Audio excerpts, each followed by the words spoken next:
Lita and Joe were high school sweethearts with big dreams. Joe had his sights set on becoming an auto mechanic, while Lita dreamt of going to beauty school to become a hairstylist. They graduated with Regents diplomas in 2009, and Joe began taking automotive classes at a local community college, while Lita found a job in retail. Their plans changed when Lita became pregnant. They were overjoyed when their son Joey was born in 2010. After I lost my initial job, I was able to find part-time work, but it didn't pay all that well. Lita needed to stay home to be with Joey because we couldn't afford daycare for him. We decided to get married in January of 2012. Despite our challenges, we were very happy. But in May of that year, we were evicted from our apartment because we couldn't make the rent. It was a very scary time. Once my mom found out that we were homeless, she petitioned the court for custody of Joey and won. I just couldn't believe it. It broke our hearts. We visited with him whenever we could, and I cried every time I had to leave him. For the next 2 years, Lita and Joe lived day to day, in and out of roadside motels and couch surfing with friends and family. The Department of Social Services didn't offer much help other than food stamps. They continued to work minimum wage, part-time jobs, but that was barely enough to sustain them, let alone allow them to save money for an apartment. We moved in with Joe's mom in Troy during the summer of 2013. Then our precious daughter, Aramina, was born in December. Soon after that, I got a part-time job at a women's clothing store at the mall. I was working the early morning shift over at Target so I could get home and take care of Aramina while Lita was at work. We kept this up for over a year and finally had enough money saved for a small apartment in Mechanicville. The store I was working for went out of business, so I lost my job. Joe immediately began looking for a second job and was able to find some seasonal work. When that ended, I found a second part-time job at Lowe's, where I've been now for over a year. This job even offers benefits for part-time workers, but we've decided against the cost because it was way more than we could afford. In early 2016, we were at a WIC appointment for Aramina when I saw a pamphlet for a program called Getting Ahead in a Just Getting By World. I showed it to Lita and we decided that we should give it a try.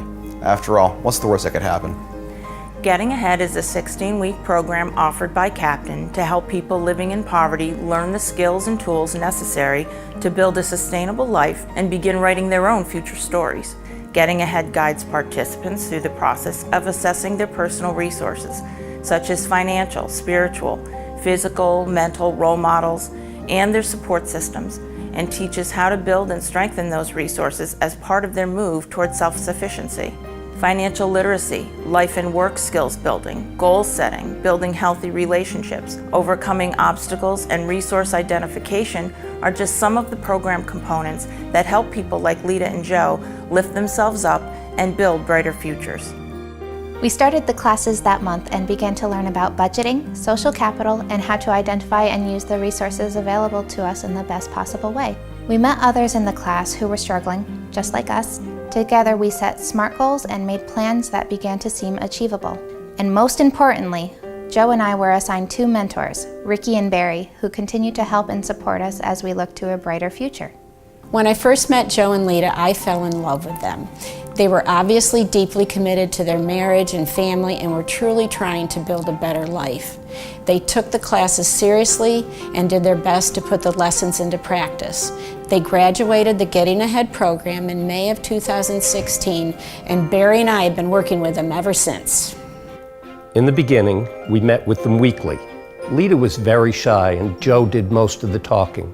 It was clear he made most of the decisions for the family, so that was the first thing we focused on, forming a true partnership where Lita could feel comfortable speaking up and Joe learned to listen and consider her opinions. We also spent a lot of time talking about budgeting with a future orientation, and to no one's surprise, they rose to the occasion and now have 4 savings accounts. They have accounts for each of the children for college, one for a down payment on a house, and a small one for a vacation, something neither of them have ever done. They've also opened a credit card account that they are using judiciously so that they can establish credit. Joe and Lita took advantage of Captain's Volunteer Income Tax Assistance Program, VITA, which is a free service available to people who earn $54,000 or less. This year, Captain volunteers processed approximately 400 families through VITA. $792,000 is going back to these families through federal and state returns combined. After Joe and Lita received this year's tax return, we asked them how they wanted to use it. Joe said that he wanted an Xbox, while Lita dreamed of owning a portable dishwasher. After some thought and discussion, they decided to put it into savings. That was a real milestone. Another milestone was helping Lita get her driver's permit. Captain paid the $80 fee, which is a huge expense for people who are living day to day. Lita passed with flying colors and hopes to have her license by the end of the summer.